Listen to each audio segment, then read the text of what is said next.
நிறைய பேருக்கு மியூச்சுவல் ஃபண்டில் எஸ்ஐபியில் இன்வெஸ்ட் பண்ணணும் அப்படின்னு சொல்லி ஆசை. ஆனால் ஆயிரக்கணக்கான ஆப்ஷன்ஸ் எதை செலக்ட் பண்ணுறது? ரொம்ப முக்கியமாக பிகினர்ஸுக்கு எந்த மியூச்சுவல் ஃபண்டில் செலக்ட் பண்ணி எந்த மாதிரி எஸ்ஐபி போடுறது அப்படிங்கிறதுல மிகப்பெரிய ஒரு குழப்பம் இருக்கலாம். தெரிந்தெடுக்கிறதுல மிகப்பெரிய ஒரு சிக்கல் இருக்கலாம். இந்த வீடியோவில் நான் ஒரு 5 முக்கியமான மியூச்சுவல் ஃபண்ட்ஸ் பற்றி பேச போகிறேன். அது மட்டும் இல்லை, இந்த மியூச்சுவல் ஃபண்ட்ஸ் ஏன் பிகினர்ஸ்க்கு ரொம்ப ஏற்றதாக இருக்கும் அப்படிங்கிறத டேட்டாவோட விளக்க போகிறேன். இந்த வீடியோ பார்த்து முடிச்சதுக்கப்புறமா உங்களுக்கு ஒரு நல்ல மியூச்சுவல் ஃபண்டை செலக்ட் பண்ணுறது கஷ்டமானதாக இருக்காது அப்படின்னு சொல்லி நம்புகிறேன். ஐத்தமிழ் அகாடமிக்கு உங்களை வரவேற்கிறேன். இது வரைக்கும் சேனலை சப்ஸ்கிரைப் பண்ணல அப்படின்னா சேனலை சப்ஸ்கிரைப் பண்ணிக்கோங்க. வாங்க வீடியோக்குள்ளே போகலாம்.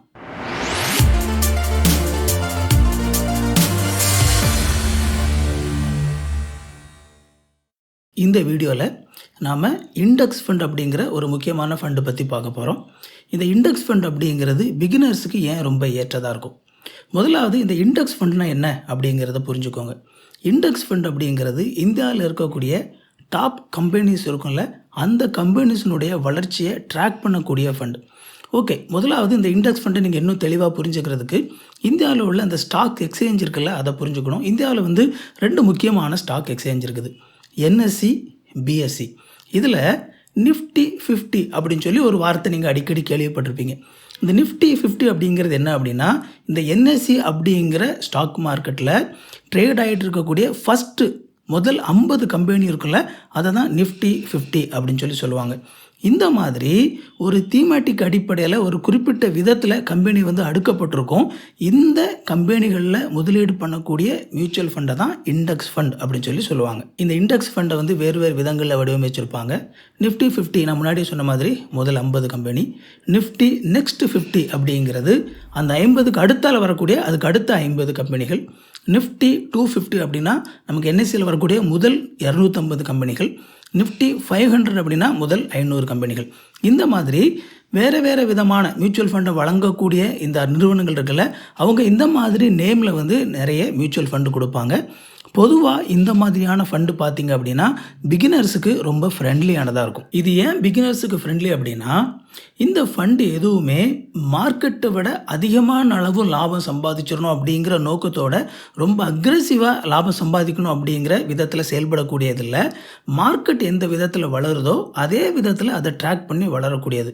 அதனால் பொதுவாக இந்த மாதிரியான ஃபண்டை மேனேஜ் பண்ணுறதுக்கான மேனேஜர்ஸ் இருப்பாங்க இல்லையா, அவங்க பெரிய அளவில் கஷ்டப்பட்டு ரொம்ப பயங்கரமாக ரிசர்ச் பண்ணி எதில் கொண்டு போய் இந்த பணத்தை போடுறது, எங்கே போட்டால் இந்த பணம் ரொம்ப அதிகமாகும், இந்த மாதிரிலாம் அவங்க யோசிக்க வேண்டியதே கிடையாது. அவங்க ரொம்ப சிம்பிளாக அதில் என்ன தீமில் அவங்க கொடுத்துருக்காங்களோ அந்த மாதிரி முதல் 50 கம்பெனியோ அதுக்கு அடுத்த கம்பெனியோ 150 200 கரெக்டாக அந்த கம்பெனியில் மட்டும் அவங்க கரெக்டாக அந்த அமௌண்ட்டை ஸ்ப்ரெட் பண்ணால் போதும். அவங்களுக்கு பெரிய அளவில் ஒர்க் இல்லை. இந்த ஃபண்டு எல்லாமே இந்த முதல் 50 கம்பெனி 100 கம்பெனி இந்த மாதிரி ட்ராக் பண்ணுறனால இந்த கம்பெனிகள் எல்லாமே நல்ல கம்பெனிகள் அப்படிங்கிறனால இந்த இண்டெக்ஸ் ஃபண்டில் நீங்கள் பணம் போடுறது அப்படிங்கிறது பொதுவாக சேஃபானதாக தான் இருக்கும். இந்த விதமான இந்த இண்டெக்ஸ் ஃபண்டில் இருந்து ஒரு 5 முக்கியமான இண்டெக்ஸ் ஃபண்டை இந்த வீடியோக்காக நான் செலக்ட் பண்ணியிருக்கிறேன். நம்ம ஒவ்வொரு ஃபண்டாக இதில் பார்க்கலாம். அந்த ஃபண்டை பார்க்கும்போதே அதில் நான் ஒரு சில டேட்டாஸ் கொடுக்குறேன். அது மட்டும் இல்லாமல் எதனால் அந்த ஃபண்டு ரொம்ப முக்கியமானது அப்படிங்கிறத பற்றியும் பேசலாம். ரொம்ப முக்கியமாக இந்த இண்டெக்ஸ் ஃபண்டுக்கே உரிய ஒரு சில விஷயங்கள் எப்படி அந்த ஃபண்டில் பாசிட்டிவானதாக இருக்குது அப்படிங்கிறதையும் நம்ம பார்க்கலாம். நாம் அந்த வீடியோவில் பார்க்க போகிற முதல் index fund UTI Nifty 50 index fund. இந்த ஃபண்டு பார்த்திங்க அப்படின்னா இந்தியாவிலேயே ரொம்ப பழமையான ஒரு இண்டெக்ஸ் ஃபண்ட், ரொம்ப பழமையான ஒரு மியூச்சுவல் ஃபண்ட். பொதுவாக ஒரு மியூச்சுவல் ஃபண்டை பார்க்கும்போது அதில் ஏயுஎம் அப்படின்னு சொல்லி ஒரு வேல்யூ இருக்கும். அந்த ஏயுஎம் அப்படிங்கிறது என்ன அப்படின்னா அசட் அண்டர் மேனேஜ்மெண்ட், அதாவது அந்த ஃபண்ட் மொத்தமாக எவ்வளவு பணத்தை நிர்வகிக்கிறாங்க அப்படிங்கிற அந்த தகவல். இந்த ஃபண்டில் பார்த்திங்க அப்படின்னா கிட்டத்தட்ட 23 கோடி ரூபாய் இந்த ஃபண்டில் நிர்வகிக்கிறாங்க. இந்த 23 கோடி ரூபாய் அந்த ஃபண்டில் இருக்குது அப்படிங்கிறது பொதுவாக மக்கள் எந்த அளவுக்கு இந்த ஃபண்டில் அதிகமான நம்பிக்கை வச்சுருக்கிறாங்க அப்படிங்கிறத சுட்டி காட்டக்கூடியதாக இருக்குது. அடுத்ததாக ஒரு மியூச்சுவல் ஃபண்டில் கவனிக்க வேண்டிய ஒரு விஷயம் எக்ஸ்பென்ஸ் ரேஷியோ. இந்த எக்ஸ்பென்ஸ் ரேஷியோ அப்படிங்கிறது என்ன அப்படின்னா, நீங்கள் மியூச்சுவல் ஃபண்டில் உங்களுடைய காசை போடுறீங்க, அந்த பணத்தை மேனேஜ் பண்ணுறதுக்கான ஃபண்டு மேனேஜர்ஸ் அங்கே இருப்பாங்க. அவங்க ஒரு டீமாக இருப்பாங்க. இப்போ எந்த கம்பெனியில் இந்த பணத்தை போடலாம் அப்படின்னு சொல்லி பார்க்கும்போது அதுக்கு பயங்கரமான ரிசர்ச் தேவைப்படும். ஸோ ஒரு சில ஃபண்டில் பார்த்திங்க அப்படின்னா அதிகமாக க்ரோத் ஆகணும் அப்படின்னு சொல்லி எதிர்பார்க்கக்கூடிய ஃபண்ட்லலாம் அவங்க உங்களுக்கு ஒரு பெரிய டீமே வச்சுருப்பாங்க. ஒரு பெரிய டீம் வச்சுருக்கும்போது உங்களுக்கு வந்து அந்த ஃபண்டுக்காக அப்படின்னு சொல்லி வச்சுருக்கக்கூடிய அந்த டீமுக்கு அவங்க அதிகமான சம்பளம் கொடுக்க வேண்டியது இருக்கும். ஸோ அப்படின்னா அந்த சம்பளம் அது எல்லாம் எங்கேருந்து எடுப்பாங்க அப்படின்னா, நீங்கள் மியூச்சுவல் ஃபண்டுக்குன்னு சொல்லி காசு கொடுக்குறீங்கல்ல, அதில் இருந்து தான் அவங்களுக்கு கொடுக்கக்கூடிய சம்பளத்தை எல்லாம் எடுப்பாங்க. அதுக்கான செலவுகள் எல்லாமே அதில் இருந்து தான் எடுக்கப்படும். ஸோ இது வந்து எக்ஸ்பென்ஸ் ரேஷியோ அப்படின்னு சொல்லி சொல்லுவாங்க. ஒரு ஃபண்டில் மொத்தமாக இருக்கிற பணத்தில் எத்தனை பெர்சன்டேஜை இந்த எக்ஸ்பென்ஸுக்காக எடுத்துக்கிறோம் அப்படின்னு சொல்லி அவங்க சொல்கிறது. எல்லா மியூச்சுவல் ஃபண்ட்லேயும் இது இருக்கும். இந்த ஃபண்டோட எக்ஸ்பென்ஸ் ரேஷியோ எவ்வளவு தெரியுமா? வெறும் 0.19% தான்.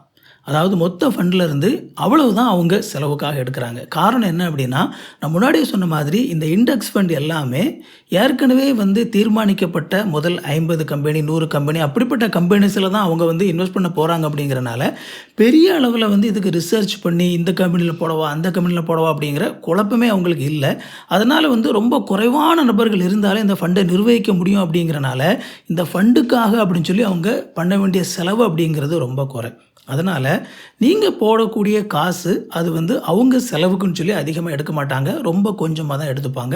உங்களுக்கு இது சாதாரண ஒரு விஷயமா தெரியலாம். ஆனால் ஆக்சுவலாக லாங் டேர்மில் பார்க்கும்போது இது வந்து பார்த்திங்கன்னா நீங்கள் கொடுக்குற பணத்திலேயே ஒரு கணிசமான தொகை வந்து பார்த்திங்க அப்படின்னா இதுக்கு அப்படின்னு சொல்லி போயிடும். ஸோ இந்த மாதிரி எக்ஸ்பென்ஸ் ரேஷியோ ரொம்ப கம்மியாக இருக்கிறது உங்களுடைய காசு செலவாகாமல் கொஞ்சம் குறையும். அடுத்ததாக இந்த மியூச்சுவல் ஃபண்டில் கவனிக்கக்கூடிய இன்னொரு விஷயம் அப்படின்னா ட்ராக்கிங் எரர் அப்படின்னு சொல்லி சொல்லுவாங்க.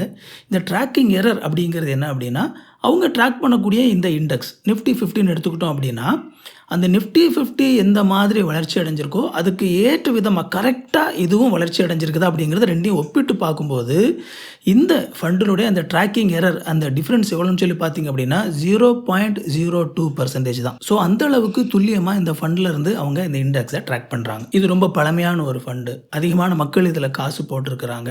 அதனால் எனக்கு வந்து ஒரு ஸ்திரத்தன்மை வேணும், ஒரு நம்பகத்தன்மை வேணும், அதுதான் ரொம்ப முக்கியமானது அப்படின்னு சொல்லி நினைக்கக்கூடிய நபர்கள் இந்த ஃபண்டை செலக்ட் பண்ணி இதில் இன்வெஸ்ட் பண்ண ஆரம்பிக்கலாம். இது வரைக்கும் இந்த வீடியோவை நீங்கள் பார்த்துட்டீங்க அப்படின்னா இந்த வீடியோ உங்களுக்கு ரொம்ப பயனுள்ளதாக இருக்குதுன்னு சொல்லி அர்த்தம். அப்படின்னா என்னுடைய சேனல் நான் போட போகிற மற்ற வீடியோஸும் உங்களுக்கு பயனுள்ளதாகத்தான் இருக்கும். இந்த வீடியோவை லைக் பண்ணிக்கோங்க, ஹைப் பண்ண சொல்லிச்சுன்னா ஹைப் பண்ணுங்கள், சேனலை சப்ஸ்கிரைப் பண்ணிக்கோங்க. நம்ம கண்டினியூ பண்ணலாம். நம்ம ரெண்டாவதாக பார்க்க போகிற இண்டெக்ஸ் ஃபண்ட் நவி நிஃப்டி 50 இண்டெக்ஸ் ஃபண்ட்.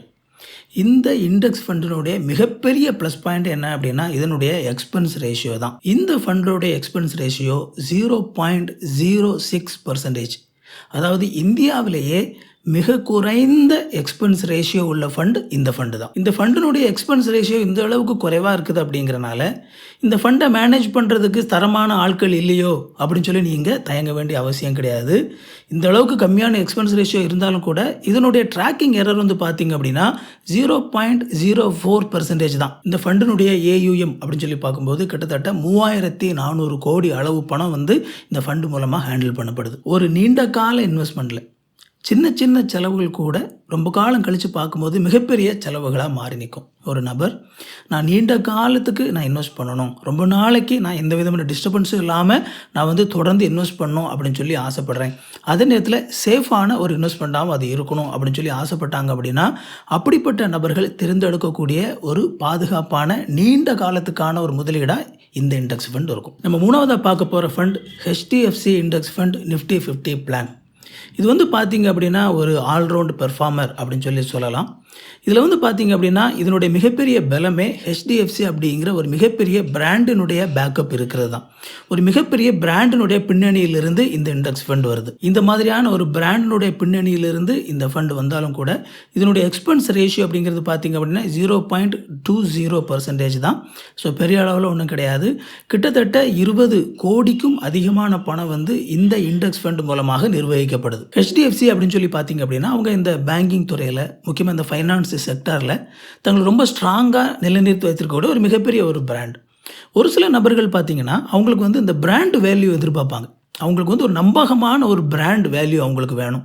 இந்த மாதிரியான எதிர்பார்க்கக்கூடிய நபர்கள் எனக்கு ஒரு பிராண்ட் பேக்கப் இருந்தால் நல்லாயிருக்கும் அப்படின்னு சொல்லி நினைக்கக்கூடிய நபர்கள் பிகினர் லெவலில் இருக்கக்கூடியவங்க நீங்கள் இன்வெஸ்ட் பண்ணுறதுக்கு இந்த மியூச்சுவல் ஃபண்டை தேர்ந்தெடுக்கலாம். இது உங்களுக்கு ஒரு நம்பகமான ஒரு வாய்ப்பாக இருக்கும். நாலாவது நம்ம பார்க்க போகிற fund UTI Nifty next 50 index fund.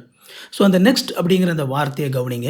இந்த நெக்ஸ்ட் அப்படிங்கிற வார்த்தை எதை சுட்டி காட்டுது அப்படின்னா, நம்ம முன்னாடி பார்த்தோம்ல நிஃப்டி 50 அப்படின்னு சொல்லி, அது வந்து முதல் 50 கம்பெனியை ட்ராக் பண்ணக்கூடியது. இந்த நெக்ஸ்ட் 50 அப்படிங்கிறது அந்த முதல் கம்பெனிக்கு அடுத்து வரக்கூடிய அடுத்த 50 கம்பெனிகளை ட்ராக் பண்ணக்கூடியது. ஸோ இந்த கம்பெனிகளை அடிப்படையாக வச்சு இந்த கம்பெனிகளில் இன்வெஸ்ட் பண்ணக்கூடிய ஒரு மியூச்சுவல் ஃபண்டாக இந்த ஃபண்ட் இருக்கும். பொதுவாக இந்த நிஃப்டி நெக்ஸ்ட் 50 அப்படின்னு சொல்லி வரும்பொழுது இந்த அடுத்த 50 கம்பெனிகள் அப்படிங்கிறது இந்தியாவினுடைய அடுத்த தலைமுறை கம்பெனிகள் அப்படின்னு சொல்லி சொல்லலாம். அல்லது ரொம்ப வேகமாக அந்த முதல் 50 இடத்திற்குள்ளாக வர துடிக்கக்கூடிய, ரொம்ப உற்சாகமாக ஆம்பிஷியஸாக இருக்கக்கூடிய, வளரணும்னு சொல்லி ஆசைப்படக்கூடிய முக்கியமான 50 கம்பெனிகள். பொதுவாக இந்த அடுத்த 50 கம்பெனிகள் அப்படின்னு சொல்லி பார்க்கும்போது நம்ம இந்த முதல் 50 கம்பெனிகளை விட இந்த அடுத்த 50 கம்பெனிகள் இந்த வொலாட்டிலிட்டி அப்படின்னு சொல்லி சொல்லுவாங்க, அந்த ஏற்ற இறக்கம் அப்படிங்கிறது கொஞ்சம் அதிகமாக தான் இருக்கும். ஆனால் அதே நேரத்தில் வளர்ச்சிக்கான வாய்ப்புகளும் அதை விட அதிகமாக இருக்கும். பாதிப்புகள் பெரிய அளவில் ஒன்றும் இருக்காது. ஏன்னா அதுக்கு அடுத்த 50 கம்பெனிகள் தான் அப்படிங்கிறனால பொதுவாகவே இதுவும் வந்து நல்லா ஃபங்க்ஷன் ஆகிட்டு இருக்கக்கூடிய கம்பெனிகள் தான். அதனால் பெரிய அளவில் எந்த விதமான பாதிப்பும் இருக்காது.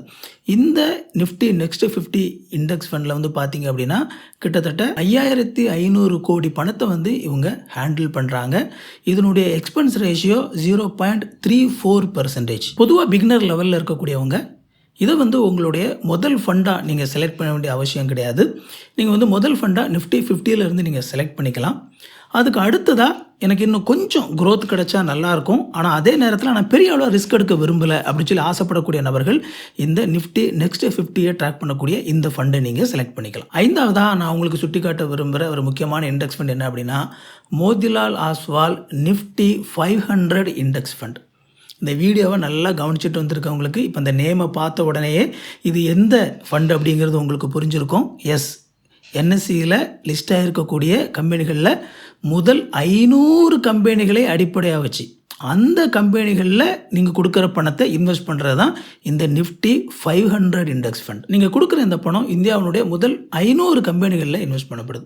நீங்கள் ஒருத்தர்கிட்ட தான் காசு கொடுக்கீங்க, ஆனால் உங்களுடைய பணம் 500 கம்பெனிகளில் இன்வெஸ்ட் பண்ணப்படுது அப்படிங்கிறது உங்களுடைய பணம் வந்து சேஃபாக தான் இருக்கும். ஏன்னா முதல் 500 கம்பெனிகள் அப்படிங்கிறது இந்தியாவில் நல்லா ஃபங்க்ஷன் ஆகக்கூடிய கம்பெனிகளாக தான் இருக்கும்.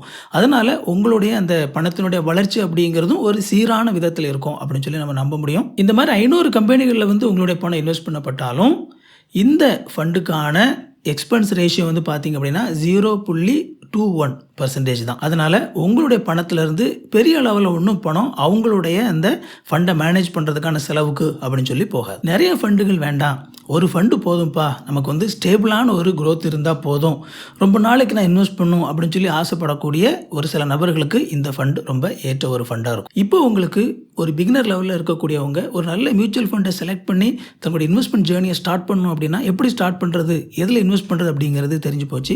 உங்களுக்கு இப்போ இன்வெஸ்ட் பண்ணணும் அப்படின்னு சொல்லி ஆசை இருந்துச்சு அப்படின்னா நீங்கள் நம்ம மூலமாகவே பண்ண முடியும். ஸ்க்ரீனில் நான் அதுக்கான டீட்டெயில்ஸ் போடுறேன். QR கோடை ஸ்கேன் பண்ணி கூட நீங்கள் அக்கௌண்ட் ஸ்டார்ட் பண்ண ஆரம்பிக்கலாம். டிஸ்கிரிப்ஷனில் லிங்க் கொடுத்துருக்கிறேன், அதை கிளிக் பண்ணி நீங்கள் அக்கௌண்ட் ஸ்டார்ட் பண்ண ஆரம்பிக்கலாம். ஒருவேளை அப்படி தெரியல அப்படின்னா என்னை காண்டாக்ட் பண்ணுங்கள், நான் உங்களை கைட் பண்ணுறேன். இந்த வீடியோ உங்களுக்கு ரொம்ப பயனுள்ளதாக இருந்திருக்கும் அப்படின்னு சொல்லி நம்புகிறேன். உங்களுடைய சந்தேகங்களை, கேள்விகளை நீங்கள் கமெண்ட்டில் கேளுங்க, நான் உங்களுக்கு பதில் சொல்கிறேன். ஒருவேளை இந்த வீடியோ உங்களுடைய நண்பர்களுக்கோ உறவினர்களுக்கோ பயனுள்ளதாக இருக்கும் அப்படின்னு சொல்லி நினச்சிங்க அப்படின்னா அவங்களுக்கு இந்த வீடியோவை ஷேர் பண்ணி விடுங்க. இந்த வீடியோவை லைக் பண்ணுங்கள், ஹைப் பண்ண சொல்லிச்சுன்னா ஹைப் பண்ணி விடுங்க. இது வரைக்கும் சேனலை சப்ஸ்கிரைப் பண்ணல அப்படின்னா சேனலை சப்ஸ்கிரைப் பண்ணிக்கோங்க. உங்களுக்கு நோட்டிஃபிகேஷன் ஒன்று நினச்சிங்க அப்படின்னா பெல் பட்டனை கிளிக் பண்ணிக்கோங்க. இன்னொரு சூப்பரான வீடியோவில் சந்திப்போம் friends. Thank you. God bless you.